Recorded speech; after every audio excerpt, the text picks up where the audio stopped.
Hey there, comic book fans. It's Rusty again with Collector Auctions, and here I am in the car again, heading down to Third Eye Comics in Annapolis, Maryland for another new comic book day.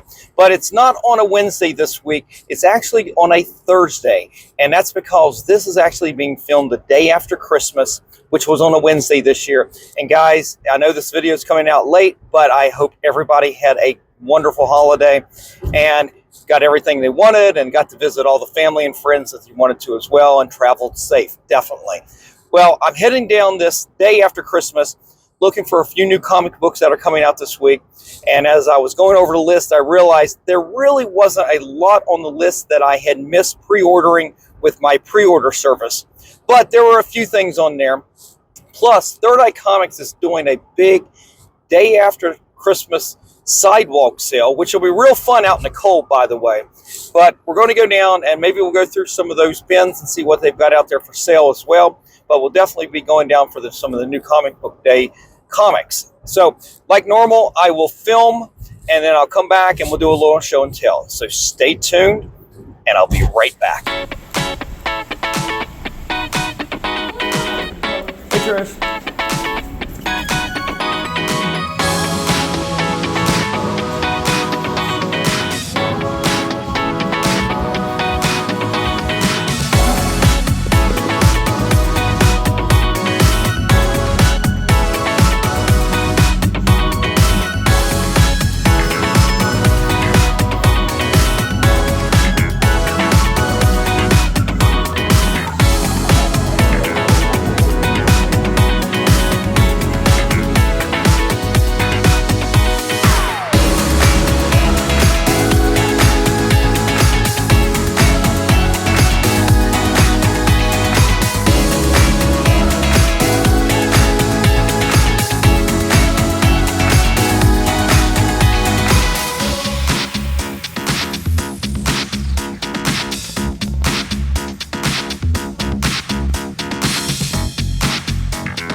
All right, everybody, I just finished up here at Third Eye Comics in Annapolis, Maryland, and I had a great time going through all the new comic books that came out today.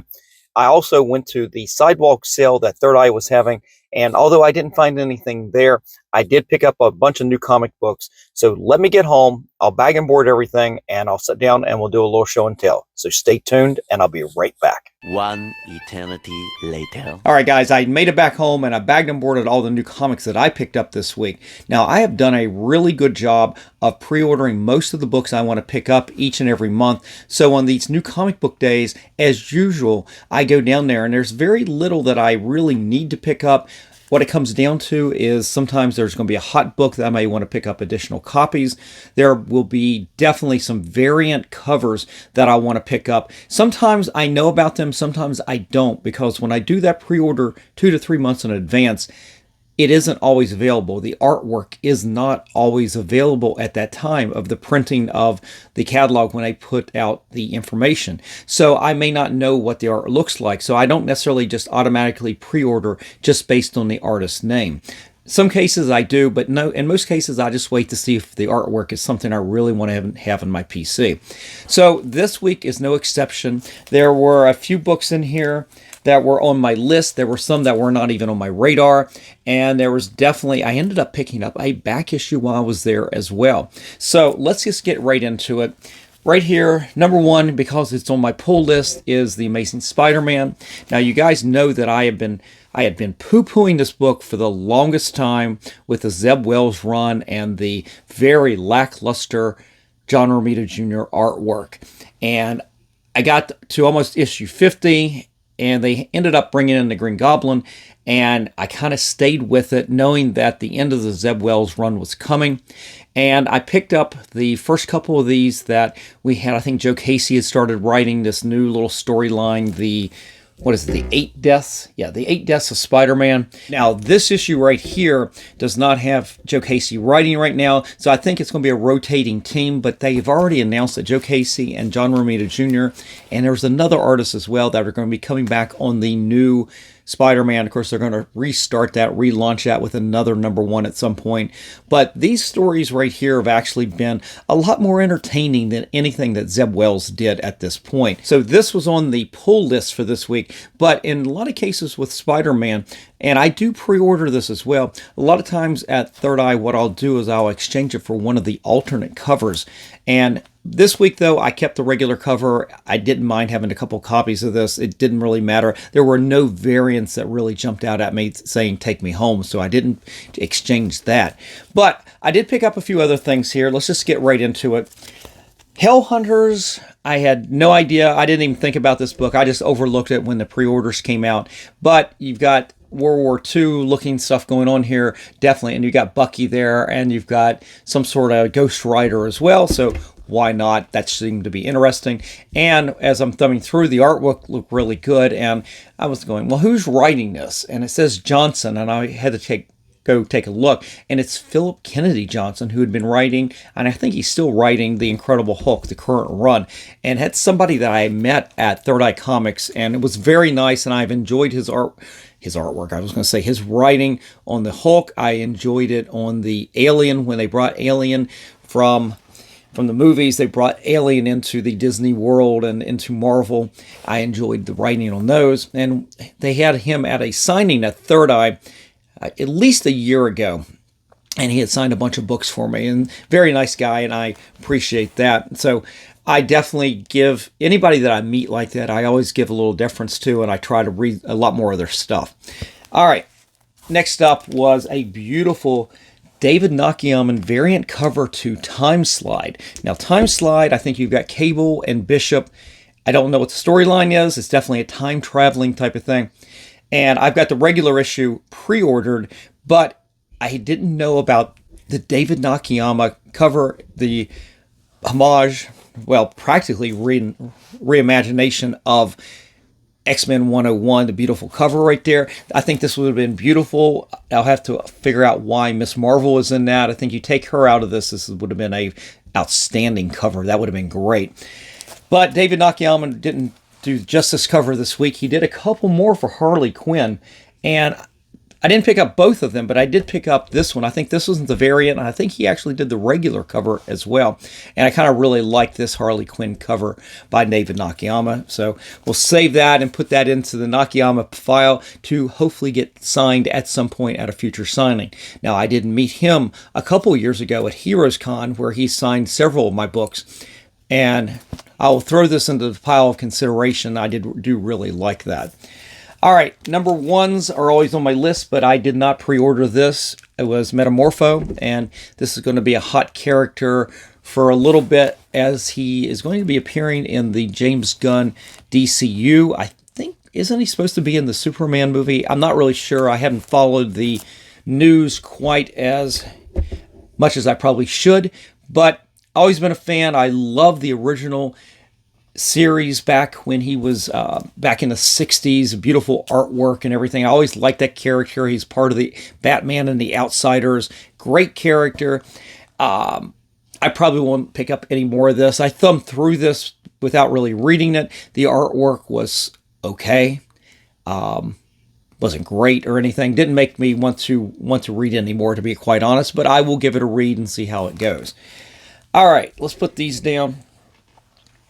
Now, another book that was not on my radar was Dust to Dust. And it just was one of the ones like, oh, what is this? And every time I see a book that I don't even have a recognition of, I will go and read the previews.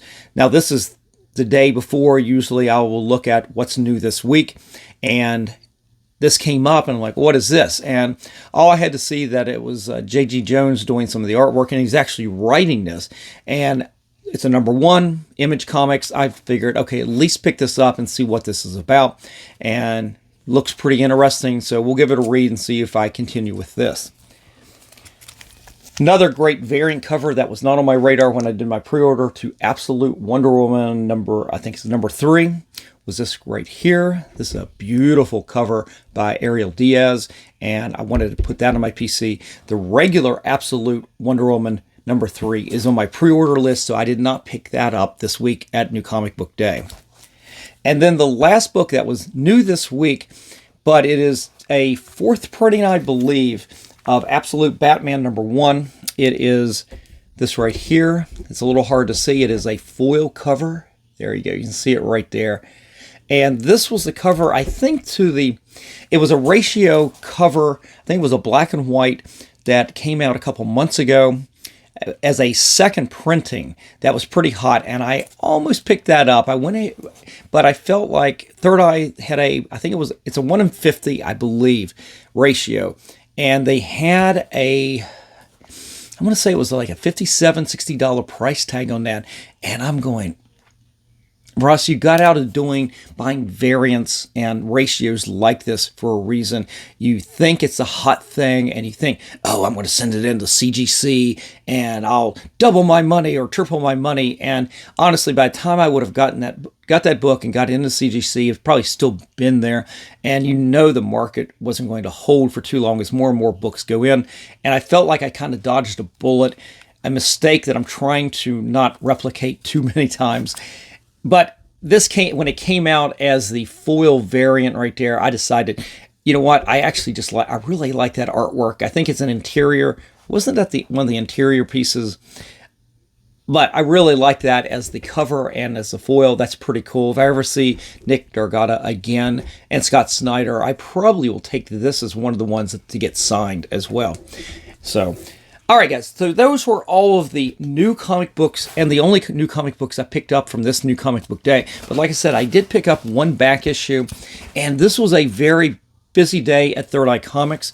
This was filmed, as I said, the day after Christmas, and as I said, there was a sidewalk sale going on there, so they had a lot of trade paperbacks, hardbounds, they had toys, and they had a lot of dollar books, basically. And I did spend a little time going through that, but it really brought out a lot of people. And although I didn't buy anything from the sidewalk sale, nothing jumped out at me or anything. What it did was bring a lot of people in. So when I do the filming at Third Eye, I try to be very conscious of everybody else there. Try not to get them in the shots. Try not to get in anybody's way while I'm filming. So as I'm filming the shot with the new comic book wall, I basically have to wait until I can get an opening so I can film this giant wall that they have. And the way the scenes are cut up, it's so big. I've got about 9 different little films, a little bit of filming I do. Basically, I cut it in thirds, and then I do the shells from the top down. I do 2 shells, and then the bottom 3. And so then I put it all together so you can see all the new comic books that come out this week. And I filmed the first section, I filmed the last section, and then I had to wait to get to that middle section because, like I said, it was so busy. So while I was trying to bide my time, I actually dove into a little bit of the back issue bins that Third Eye has. And honestly, there's a few gems in there, nothing major at all in the back issue bins.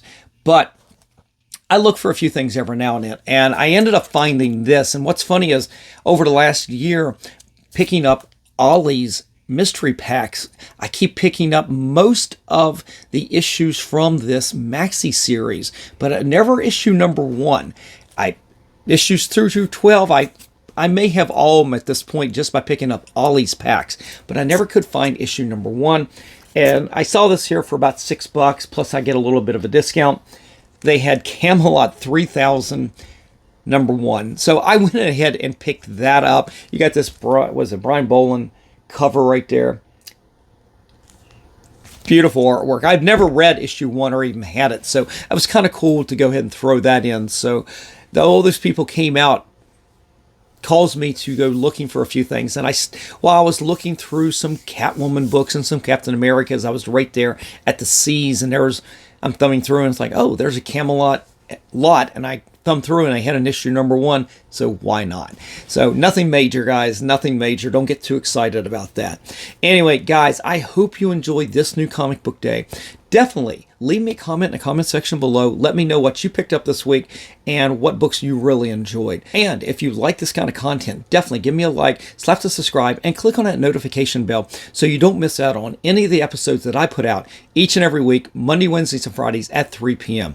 All right, guys, go have a great day. I will see you for the next episode. And remember, every comic has a story.